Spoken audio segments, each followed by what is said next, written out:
साथियों, सबको जोहार। आज हम जो विश्व आदिवासी दिवस मनाने के लिए करते पा रहे हैं, आप सब लोग, इस बारिश भी थी, बारिश के बाद कड़कती धूप भी हो गई है, तब भी यहाँ सुनने के लिए जो भी वक्ता आ रहे हैं उनकी बात सुन रहे हैं और इस सुनी जो बात अच्छी कर रहे हैं उसको लेके भी जाना है। और ये विश्व आदिवासी दिवस आखिर क्यों मनाते हैं, इसका क्या कारण है और ऐसा क्या है कि हम लोग ही विश्व भर के जो आदिवासी हैं, केवल भारत के, कागदर के, दक्षिण राजस्थान के आदिवासी नहीं, पूरे विश्व के आदिवासी ये दिन क्यों मना रहे हैं और इतने हर्ष उल्लास के साथ। कई लोग मेरे को ये भी कह रहे थे, यार 9 अगस्त बारिश में क्यों आता है, ये अपने बाप दादों ने बारिश में क्यों रख दिया। तो इसके पीछे भी बहुत बड़ा कारण था। 9 अगस्त 1982 को हमारी पहली बैठक जेनेवा में हुई, तो उस दिन को पकड़ के उन्होंने 1993-94 के अंदर ये विश्व आदिवासी दिवस घोषित किया। हमारे यहाँ से भारत का नेतृत्व करने के लिए जेनेवा के अंदर उस समय में 1993-94 में हमारे रामदयाल मुंडा और यहाँ दक्षिण राजस्थान से डॉक्टर वेलाराम घोगरा उस जेनेवा में उपस्थित थे। लेकिन हमारे लोगों को अभी वो भूलते जाएंगे कौन है क्या नहीं है, वो चले जाएंगे इस दुनिया से, इसके बाद उनकी मूर्तियां लगाएंगे या फोटो लगाएंगे। तो हम पूर्वजों को नमन करते हुए ये बात कहता हूँ कि इन पूर्वजों ने जो किया है वो हमें आज, ये जीते जी इनका अगर सहयोग किया होता तो आज आदिवासियों की स्थिति ये नहीं होती, आज आदिवासियों की स्थिति और कुछ होती। आज हम देख रहे हैं हमारी भारत सरकार ने हमारा जो मानगढ़ था राष्ट्रीय स्मारक का दर्जा नहीं दिया। क्यों, क्या रहा ऐसा? मानगढ़ को राष्ट्रीय स्मारक का दर्जा देते तो क्या दिक्कत थी। और आप एक चीज और देखना, मानगढ़ के लिए हमारे लोग जाते हैं, हर बार मेला करके आते हैं, लेकिन मानगढ़ को राष्ट्रीय स्मारक बनाने की बात कोई दूसरा सांसद करता है तो हमारे यहाँ के नेताओं को डूब मरना चाहिए कि नहीं मरना चाहिए? बिल्कुल। हमारे यहाँ के सांसदों को धर्म और जाति से ऊपर उठ के कोई विचार नहीं करते। हमारे बच्चों की जो स्कूलें हैं उनकी छतों की क्या हालतें हैं वो बात नहीं करेंगे। क्या बात करेंगे? खाली धर्म धर्म धर्म। अब धर्म से हम लोग भी इसी तरीके से है भाई। आज आप लोग यहाँ बैठे हो, देश विदेश में कह रहे विश्व आदिवासी दिवस, लेकिन हमको तो कोई वनवासी बना रहा है। बना रहे कि नहीं बना रहे वनवासी? कोई क्या बना रहा है? आदिवासी का अस्तित्व खतरे में है। और आप लोग जो बैठे हुए हो, इन सब की जिम्मेदारी है। क्यों? हमने देखा हम आदिवासी को एक करेंगे, ये बीड़ा लेके 2016 से पहला आदिवासी दिवस हमने खेरवाड़ा में मनाया। अभी हमारे कोई साथी कह रहे थे, यार अब की बार आदिवासी दिवस का क्या होगा? हम लोगों ने बोला, जब तक हम जिंदे हैं तब तक तो इस आदिवासी दिवस को विधानसभा स्तर पर मनाते रहेंगे। कितनी भी दिक्कतें भी लोग हमको खत्म करने के लिए लग जाओ, लेकिन मेला तो हम ही भरते हैं। हम क्यों भरते हैं? क्योंकि संवैधानिक हक अधिकार की बात करते हैं। आज संविधान खतरे में है तो संविधान की रक्षा करने के लिए कौन लड़ेगा? कौन लड़ेगा संविधान की रक्षा करने के लिए? हमको लड़ना है। आज हमारा जल जंगल जमीन खतरे में है, उसकी लड़ाई कौन लड़ेगा? हमको लड़नी पड़ेगी। क्योंकि नेताओं के भरोसे, पार्टियों के भरोसे ये देश चलने वाला नहीं है। हमने संगठन बना लिए, हमने पार्टियां बना ली, लेकिन पार्टी के नेता बना के दिल्ली तक भेज दिए, पर क्या कर रहे हैं? अपने घर की कोटियां भरने के अलावा हमारे समाज की कोई चिंता नहीं है। लेकिन मैं कहता हूं हमारे समाज को भी पार्टी का ज्यादा खतरा वो लगता है कि हमको तो पार्टी में जाना, पार्टी में जाना। विचारधारा क्या है हमारी? आज हम हमारी विचारधारा को, मूल विचारधारा को, आदिवासियत को भूल के हमारे नेता हमारे समाज को खत्म कर रहे कि नहीं कर रहे? आज कोई दूसरा हमारे समाज को खत्म करने का काम नहीं कर रहा है, हमारे समाज के लोग ही समाज को खत्म करने का काम कर रहे हैं। तो आप सभी को जाग जाना है। हमारी विचारधारा जो है, हम कह रहे थे अभी बिल प्रदेश बनाएंगे, हम कह रहे हैं हम राष्ट्रीय स्मारक मानगढ़ को बचा लेंगे, लेकिन हम कैसे बचाएंगे? हम तो इधर जा रहे हैं, कोई इधर जा रहा है। अभी हमारे विधानसभा में भी 2 से 3 कार्यक्रम में, जैसे गया सुवेरी में गया, साथी कहीं आए, वो गया दादा हम तो वहीं आपके साथ आ रहे हैं। मैंने कहा फिर यहाँ भी बहुत अच्छा कार्यक्रम किया था उन्होंने। मैंने वहाँ गोडला का भी दिया, हमारे साथियों ने बहुत अच्छा प्रोग्राम किया क्योंकि वो चाहते थे कि आसपास वाले आए। और ये जो दूसरे लोगों ने सोचा, कोई लोग कह रहे थे आप तो आपस में टूट गए हो, लेकिन ये ताकत आपने दिखा दी क्योंकि हम कुछ लोग बैठे थे, कई साथी अभी आके बोल रहे हैं, जा रहे हैं, ये हो रहा है वो हो रहा है, लेकिन हमको पता है हमारे समाज के साथ क्या हो रहा है। हम दिन रात हमारे समाज के बीच में जा रहे हैं, क्या हो रहा है हमारे समाज के बारे में हमको पता है। हमारी बहन बेटियों के साथ क्या हो रहा है, हमारे स्कूल के बच्चे पढ़ रहे हैं उनके साथ क्या हो रहा है। आज स्कूल के भवन बना दिए, कुछ भी कर दिया, लेकिन टीचर लगे हैं क्या? आज कहते हैं हमको आरक्षण का झुंझुना पकड़ा दिया, आरक्षण वास्तविक मिल रहा है क्या हमको? आज नौकरियां खत्म कर दी है, आपको आपके बच्चों के लिए नौकरियों के लिए लड़ना पड़ेगा, नहीं लड़ना पड़ेगा। लेकिन आप हमारे साथी देख रहे हैं, ये डीजे बज रहा है, रोड में नाच रहे हैं। 9 अगस्त आ गया, 9 अगस्त में ये नाचने के लिए नहीं है, हमारे संवैधानिक हक अधिकार की बात करने के लिए। अभी कई वक्ताओं ने आपको अच्छी अच्छी बात बताई, किस तरीके से हमारा हक अधिकार है उसको बचाएंगे। लेकिन हम देख रहे हैं हमारे नौजवान बाइक चला रहे हैं, यूं बस बाइक की स्पीड इतनी बढ़ा दी है। मैं देख रहा हूँ इतना कहा था, प्रशासन ने हमको इतनी मदद की, प्रशासन को भी हम धन्यवाद देंगे। उन लोग ने कहा कि भाई हमको तुम्हारे समाज की चिंता, कौन कह रहा है? प्रशासन कह रहा है। बच्चे स्पीड से बाइक नहीं चलाए, हथियार नहीं लाए, तो हमारे भाई अनुशासन रखा, हथियार नहीं लाए। और मैं उन ग्रुप वाले साथियों को बहुत धन्यवाद दूंगा कि आप लोगों ने जिस तरीके से अनुशासन बना के इस कार्यक्रम को इतना सफल बनाया।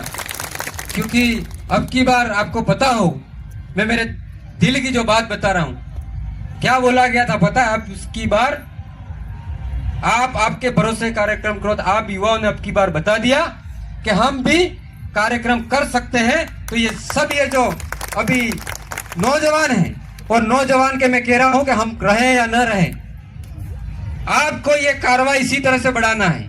कई लोग आएंगे आपको तोड़ने के लिए, लेकिन संवैधानिक हक अधिकार और ये विधानसभा स्तर पे ये कार्यक्रम कभी खत्म नहीं होना चाहिए, क्योंकि इसको तोड़ने की साजिश जो थी वो मैं समझ चुका हूं। मेरे अकेले से ये कार्रवाई नहीं चलेगा, क्योंकि मुझे अब पता चला कि मुझे तोड़ने वाले भी बहुत हैं। लेकिन घबराने की जरूरत नहीं, तुम्हारा आशीर्वाद हमेशा साथ रहता है। और आपके लिए दिन रात ऐसे लोग लगेंगे, क्योंकि एक जाएगा दूसरे आएंगे। ये साथी जो लगे हुए हैं इनको भी धन्यवाद दूंगा कि भाई आपने आपकी ग्राम सभाओं को जिंदा रखा है और ग्राम सभा के माध्यम से आप चल रहे हैं। लेकिन आज हमारे नाम जब पहली बार 2018 में 16 में आए, हमने क्या कहा? हम ग्राम सभा पे काम करेंगे।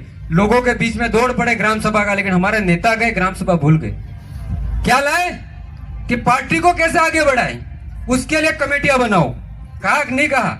और हमारे कुछ साथी भी ऐसे थे बुद्धू, जो उसके पीछे ये बनाओ वो बनाओ, इस समाज को तोड़ने का काम कर रहे कि नहीं कर रहे। इसलिए आप सब समझ जाना, हमारी जो रूढ़िगत ग्राम सभा है, उस ग्राम सभा के माध्यम से हमारे हक अधिकार की लड़ाई लड़नी पड़ेगी। आपने देखा, कहा 2018 से लगा के हमको कौन सा हक अधिकार मिल गया, बताओ हमको। हम जब से इस बेल्ट के अंदर ताकत से मजबूती के साथ राजनीति में आए, तो राजनीतिक पार्टियां, दूसरी पार्टियों ने भी सोचा हमें हक अधिकार देना बंद कर दिया। हमारे से जो लेना था वो छीन लिया, हमारे से हमारी एमबीसी चली गई, हमारे से अभी नगर पालिका का भी बात चल रही है कि नहीं चल रही है, उसको भी हाईकोर्ट में जाके लड़ा, तब जाके हुआ। किसी नेता ने नहीं लड़ी है ये लड़ाई, किसी नेता के भरोसे मत रहना। इस समाज को आगे ले जाना है तो आपको ले जाना पड़ेगा, बाकी किसी पार्टी के भरोसे ये समाज नहीं चलने वाला। ये चलने वाला है तो ये रूढ़िगत ग्राम सभा के जो मुखी हैं, इन मुखियों को वापस जिंदा करना पड़ेगा। और जो ये नए युवा नेता, नए साथी बैठे हुए हैं, अब की बार आप लोगों को सभी पार्टियों को लाथे मारने की जरूरत है, क्योंकि हमने देख लिया, हर को देख लिया। हमारे साथ टेबल पे आके जो मुखियों के साथ बात करेगी, जो पार्टी ग्राम सभा की बात करेगी, उसको अब की बार हम वोट देंगे। ये आप यहाँ से गांठ बांध लो, ये राजनीतिक बात यहाँ नहीं करनी चाहिए, ये कहोगे। लेकिन जेनेवा में बैठ के यही बात हुई थी कि हमारे हक अधिकार की बात जब आए तब आप अपनी आवाज उठाओगे। और यूएनओ में हमारी आवाज जारी है, लेकिन यूएनओ में हमारी सरकार क्या बोल रही है पता है आपको? भारत के अंदर आदिवासी नहीं रहता, भील तो खत्म है, उसकी संस्कृति हिंदू संस्कृति से मिलती है उसकी, तो हमारी संस्कृति कहाँ गई? कई लोग कहते हैं संस्कृति, ये संस्कृति अच्छी, वो संस्कृति अच्छी। संस्कृति के नाम से आदिवासियों को खत्म करने की जो साजिश है, आपको समझ जाना है। आपको ये जो लोग हैं वनवासी से स्वर्गवासी बनाने की तैयारी कर रहे हैं। इसलिए आप जो माता बहनें बैठी है, आपकी पूरी जिम्मेदारी है अपने बच्चों को ज्यादा से ज्यादा पढ़ाना है। नौकरी तो मुझे नहीं लगता ये सरकार आने वाले समय में आपको देगी। और हमारे नेता केवल और केवल इनको अपनी कुर्सियों की चिंता है, समाज की चिंता नहीं है। और आप, हमारी भी मजबूरी, मैं भी नेताओं पर मेरी भी मजबूरी है। मैं अगर समाज की बात करूंगा तो क्या करेंगे कि ये पार्टी में नहीं जा रहा है, पार्टी में ले जाओ इसको, कहते हैं कि नहीं कहते? तो इन पार्टियों में कुछ नहीं रखा है। इसलिए आपको समझ जाना है और आपके गांव की ग्राम सभा को मजबूत करना है। अपने अपने बच्चों को, मैं देख रहा हूँ कई एक्सीडेंट हो रहे हैं। मेरा एक भाई यहाँ पे, मैं बैठने गया था, उसके पापा ने कहा कि मेरा बेटा एक्सीडेंट से मर गया। मैंने कहा कहाँ लगी थी? उन्होंने बताया यहाँ लगी थी। अगर उस भाई ने हेलमेट पहना होता तो आपके बीच में जिंदा होता कि नहीं होता? आज वो लोग भी यहाँ पे आपके बीच में बैठे होते कि नहीं होते? इसलिए मैं आपके जो भी साथी हो युवा, आपसे एक ही बात कहूंगा, आप हेलमेट, आपका लाइसेंस और ये जो है आपको बनाना पड़ेगा, तब जाके कुछ हो सकता है। बाकी हम लोगों को कहीं कुछ हो जाता है, फिर कहते हैं यार आ जाओ, इसने एक्सीडेंट कर दिया, इसके लिए लड़े, फिर वहां भी हम भी निराश हो जाते हैं, क्योंकि हमें संवैधानिक तरीके से लड़ना पड़ता है। इसलिए सभी माता बहना, आपसे हमारा निवेदन है कि हमारी देश की राष्ट्रपति आदिवासी है, लेकिन वो भी आदिवासी बोलने के लिए तैयार नहीं है। तो आप समझ जाओ किसके भरोसे हमारा समाज है। इसलिए आपको आपकी आर्टिकल 244(13)(3) की ग्राम सभा गांव गांव में जाकर अभी बनानी पड़ेगी। अभी हम दिन रात, हमारे ये लोग हैं वो काम करते हैं, ग्राम सभा की बात करते हैं। ग्राम सभा आप कब बनाने आते हो पता है? जब आपकी घर जमीन जारी हो तो हमारी याद आती है, आप आ जाओ ग्राम सभा बना लो। अरे राजनीति वाले नेताओं के चक्कर में दौड़ते हो, ये अभी बीजेपी की सरकार है, नाना लाल जी बचा लेंगे। अरे वो सौदा करने में थे, वो तुम्हारी जमीन बचाएंगे क्या? ये एमएलए ये बचा लेगा, तुम मेरे भरोसे आ जाओगे? मैं भी नहीं बचा सकता हूँ। ये बचाएंगे तो आपके संविधान में हक अधिकार मिला हुआ है। तो इस आर्टिकल 244(13) की ग्राम सभा और ये मुखी जो है उनको वापस आपको जीवित करना है, और आपकी जो जमीन है वो बच सकती है।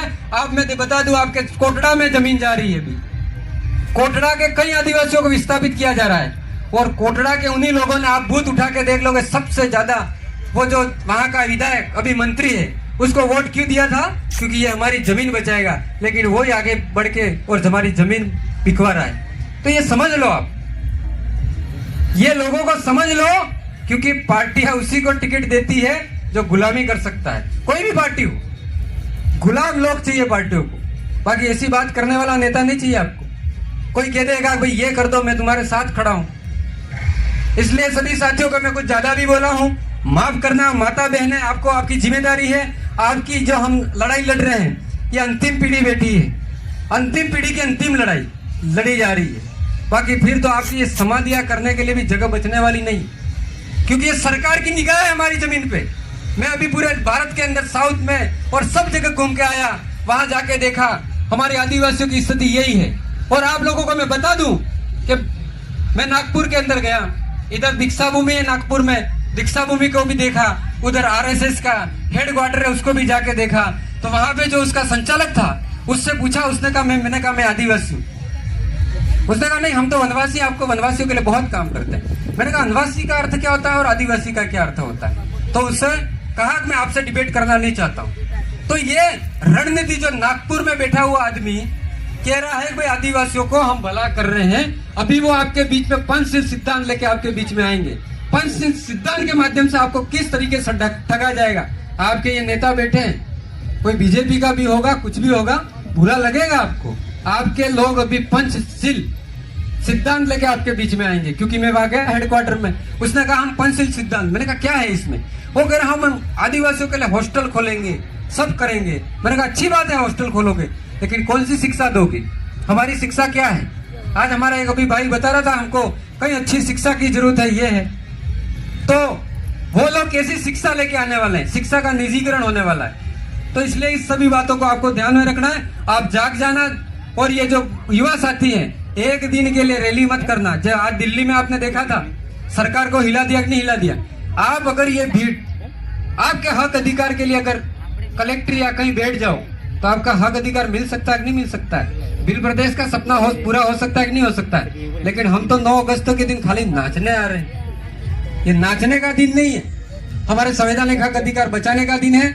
और मैं उन साथियों को धन्यवाद दूंगा जिन्होंने कम टाइम के अंदर, बहुत कम टाइम के अंदर इस कार्यक्रम को सफल बनाने के लिए। और मैं उन हमारे वडीलों को भी धन्यवाद दूंगा।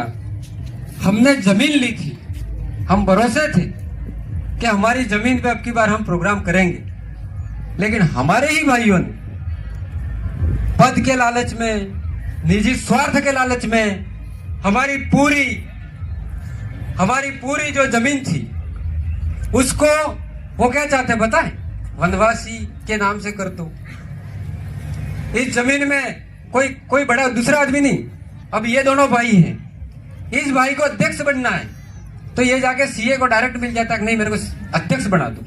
अरे यार, अध्यक्ष मैं तुमको नेशनल लेवल का राष्ट्रीय अध्यक्ष बना दूं, यहाँ आ जाओ, यहाँ पे इन लोगों के सबके सामने उसको अध्यक्ष बना। लेकिन समाज के लिए क्या किया वो बता दो तुमको। समाज के लिए तुम 5 आदमी को इकट्ठा नहीं कर सकते हो, तुम तुम्हारे भाई को इकट्ठा नहीं कर सकते हो, क्या तुम घंटे समाज को इकट्ठा करोगे क्या?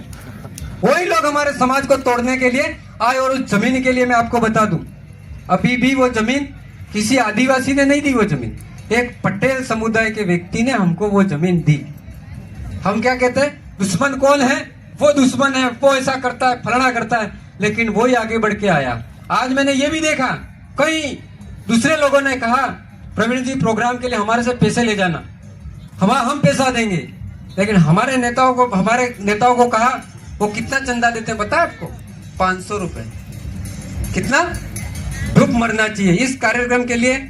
अभी ये साथी हैं, इनको भी पता नहीं ये टेंट वाले का पैसा कैसे देंगे, डीजे वाले का पैसा कैसे देंगे। मेरा एक साथी था, वो कल कह रहा था मेरे को, यार मेरे पास तो प्रवीण जी खाली पैसे 23,000 आए, अब कैसे करेंगे?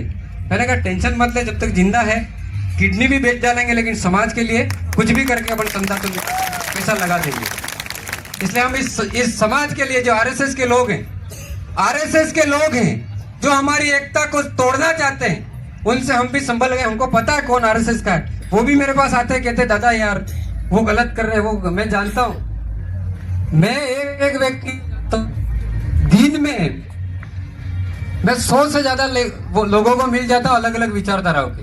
और कई पार्टियों के लोग आके कहते हैं, मेरे साथी बैठे हुए सरपंच भी है, कई हैं, वो कहते हैं यार हम पार्टी में है, लेकिन प्रवीण जी बहुत वहां पे भी सेफ नहीं है।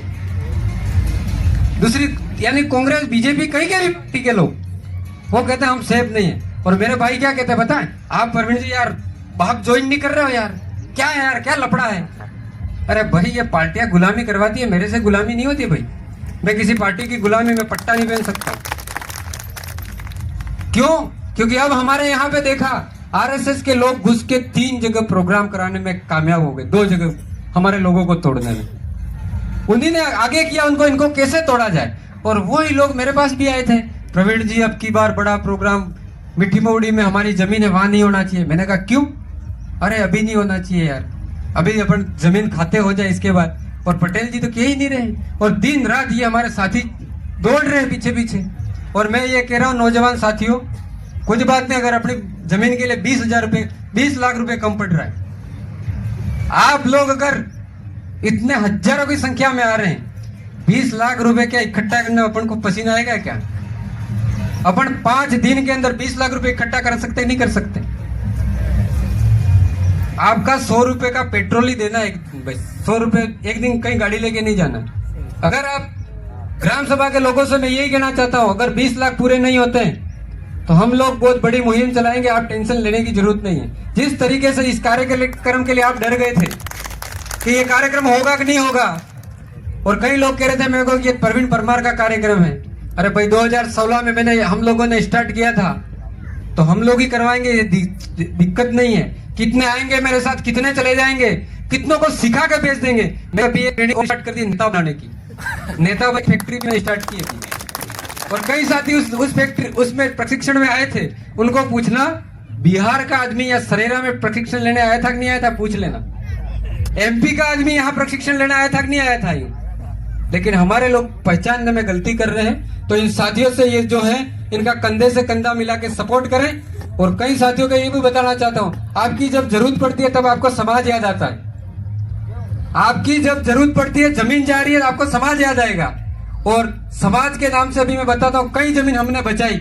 समाज के लिए एक टुकड़ा देने के लिए तैयार नहीं है। मेरे अभी एक साथी थे दूसरी विधानसभा के डूंगरपुर के, और कागदर का उनके रिलेशन में थे, मेरे पास आए, कहते हैं कि भैया हमारी जमीन, मैंने भी तहसीलदार और एसडीएम को दादागिरी मार दी कि एक महीना का टाइम नहीं, जमीन में अगर एक आगे भी पैर रख दिया देख लेना कौन लेता है।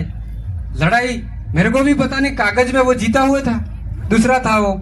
फिर वो इतना डर गया आगे वाला, आधी जमीन हमारे भाई को देना, तो हमारे भाई क्या बोले पता नहीं, प्रवीण जी मेरे को पूरी जमीन चाहिए। फिर किसी वकील के चक्कर में आया और एसडीएम ने मेरे को बुलाया, कहा प्रवीण जी मैंने आपको 1 महीने का टाइम दिया था, तो साहब आप एक बार आओ। और मैं जब एसडीएम सोचे, मैं गया गेट में, वो नहीं पहचानता, अपने को कहा पहचानेंगे, हुलिया तो अपना नेता टाइप है नहीं। मैं खड़ा रहा, मैंने कहा कौन प्रवीण जी आप हैं क्या? तो आप तो फोन पे बहुत ज्यादा धमकी दे रहे थे यार। मैंने कहा साहब धमकी नहीं दे रहा था, गरीब की जमीन जा रही थी, बोल दिया। तो वो लोग क्या आप देते हो, जमीन लेने आगे हमसे मदद मांगी, लेकिन पता नहीं दूसरे गैर आदिवासी कोई लगा उसके साथ चलेगा, पूरी जमीन जा रही है, मैं भी बचा नहीं सकता, पूरी जमीन जा रही है। तो ऐसे यहाँ पे कई साथी हैं, हमने टपड़ा की बात की थी नहीं की थी, गई क्या जमीन टपड़ा वालों की? कुछ और कह दूंगा पर अब नहीं कहना चाहता हूँ। टपड़ा वाली जमीन जैसे कई लोगों की जमीनें गई हो, हमको बोलना हम बचाने के लिए तैयार हैं, लेकिन हमारी बातों में भी रहना। अगर नहीं रहे, जैसे वो उधर सब नेताओं के पास जाके आ गए, लास्ट में मैं जीता हुआ नहीं, वो एमपी के पास ने, एमएलए सबके पास गए, किसी ने मदद नहीं की। लास्ट में आए मदद की, और मदद करने के बाद जब बात आई भाई जमीन, वो अगला हार गया, उसने कहा 50% मैं इनको कर देता हूँ और दूसरी में मेरे को देनी पड़ेगी। तब उन्होंने क्या कहा कि नहीं यार ये प्रवीण जी भी बिक गए। क्या कहा? प्रवीण जी भी बिक गए। तो ऐसी भी मानसिकता के लोग हैं। मैं अगर बिकता और ऐसा होता हमारा, तो हम ये ऐसे और ऐसे में लोग आए, तो मैं ये भी कहना चाहता हूँ कि कागदर पे इसलिए कह रहा हूँ कि यहाँ से ही उनका रिलेशन यहीं से हो, तो इसलिए यहाँ भी कई जमीनें बचाई कि नहीं बचाई हम लोगों ने। तो हमारी जमीन जो है, आप समाज के नाम पे, अभी यहाँ पे और जमीन थी कागदर के साथ ही, राजू भी लेके आए केस मेरे पास। तो मैंने कहा कि भाई वो जमीन तुम कमा रहे हो सब लंबे टाइम से, लेकिन खाता किसी और का बोल रहा है, तो उसके लिए बात की, लेकिन पता नहीं उसका भी क्या हुआ, अभी तक कोई पता नहीं है। हम चाहते हैं उस जमीन को भी बचाने के लिए आ जाएंगे, चाहे सुंदरलाल भाणावत का लड़का हो या किसी का भी लड़का हो, उससे भी जमीन हमको छीनने आती है, हमारी जमीन है वो, हम ले लेंगे, लेकिन आपको समाज को यहाँ पे डोनेट करनी